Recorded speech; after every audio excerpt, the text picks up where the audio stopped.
Mijadala ya siku mbili hii ambayo mmekuwa nayo imegusia masuala nyeti kama vile udhibiti wa miradi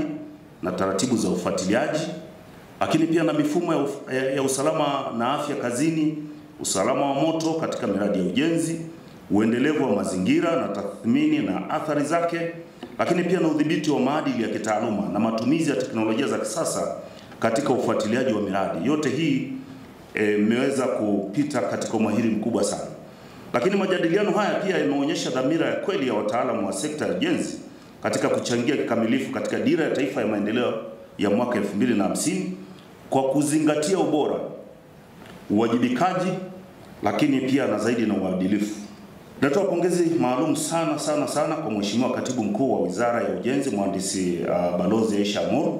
kwa uongozi thabiti pia na kwa maelekezo yake mahiri ambayo yamekuwa dira kwa mafanikio yetu wote hapa, hususan katika kikao hiki. Lakini vile napenda kumpongeza Kaimu Msajili wa Bodi Architect Daniel kwa usimamizi bora, ubunifu aliokuwa nao, lakini na jitihada za kuimarisha taasisi hii kimkakati. Nami napenda kusisitiza maeneo kadhaa kwa bodi ya EQRB na wadau wote wa sekta ya ujenzi ambao wamepata nafasi ya kushiriki hapa. La kwanza, bodi ya EQRB iendelee kuimarisha mifumo ya udhibiti wa kitaaluma, lakini ikiwemo ufuatiliaji wa miradi kwa kutumia teknolojia za kidijitali ili kuongeza uwazi na uwajibikaji. Lakini jambo lingine la pili ambalo tunapenda kulisisitiza hapa ni wataalamu wote wa sekta ya ujenzi waendelee kusimamia miradi kwa kuzingatia sheria, kanuni na maadili ya taaluma zao, wakiepuka mianya yote ya rushwa, uzembe, lakini zaidi pia na ubadhirifu ambao unaweza kujitokeza. Jambo la tatu, vyuo vya elimu na vyama vya kitaaluma viendelee kushirikiana na bodi kuhakikisha kwamba mitaala inajibu mahitaji halisi ya soko, lakini pia na changamoto za ujenzi endelevu. Jambo la nne ambalo tunapenda kusisitiza ni maazimio ya mkutano huu yawasilishwe rasmi serikalini kupitia mifumo rasmi iliyopo, kupitia Wizara ya Ujenzi, yakibainisha maeneo yanayohitaji marekebisho hasa ya sera, kwa sababu nyinyi kwa sehemu pia ni players,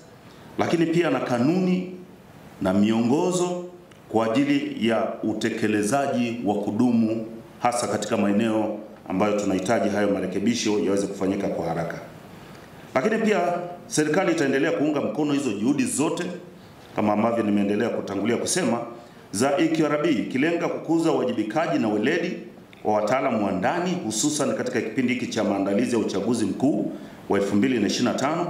ambapo nidhamu na uadilifu wa kitaaluma vinahitajika zaidi katika kusimamia miradi ya maendeleo ya wananchi. Ndugu washiriki, natoa pongeza dhati sana kwa Mheshimiwa Rais wa Jamhuri ya Muungano wa Tanzania Dr. Samia Suluhu Hassan kwa uwekezaji mkubwa sana katika sekta hii ya ujenzi na kwa kuendelea kuwa dira ya maendeleo ya taifa letu. Nina imani kubwa sana kwamba washiriki wote mtaondoka Arusha mkiwa mmebeba maarifa mpya yatakayosaidia kuboresha taaluma na miradi mnayoisimamia katika maeneo yenu, lakini pia kama washauri, kama wanataaluma wazuri, lakini pia kwenda kufanya tathmini na ufuatiliaji pale ambapo zitahitajika katika umahiri na kwa ustadi wote ambao unahitajika.